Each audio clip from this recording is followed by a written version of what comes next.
But TASMAC நிறுவனமே வந்து ஒரு ஒரு கேஷ் கவ் அப்படின்னு சொல்லலாம். காரணம் என்ன அப்படின்னா, டாஸ்மாக் நிறுவனம் தமிழ்நாடு பொறுத்த வரைக்கும் பேக்ரவுண்ட் எடுத்து பார்த்தீங்கன்னா, ப்ரைவேட் லிக்கர் ஓனர்ஸை வந்து எலிமினேட் பண்ணிவிட்டு மார்க்கெட்டிங் ஏஜென்சியாக தான் டாஸ்மாக் உருவாகுது.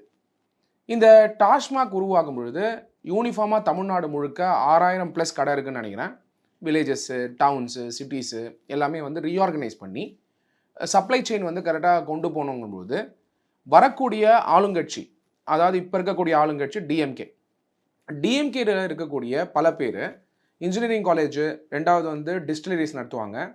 கம்பல்சரியாக பார்த்தீங்கன்னா முக்கியமான மினிஸ்டர்ஸ் இல்லை முக்கியமான தலைவர்கள் திராவிட முன்னேற்ற கழகத்தில் இருக்கவங்க பார்த்தீங்கன்னா டிஸ்டிலரிஸ் நடத்துவாங்க.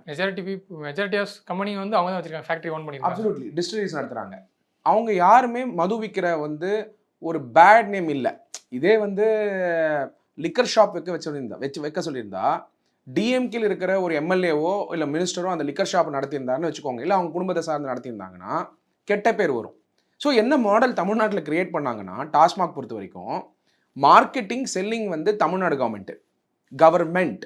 ஸோ கட்சி வராது, பேக்ரவுண்டில் வந்து டிஸ்டிலரிஸ் வந்து அவங்களுக்கு செல் பண்ணுவாங்க.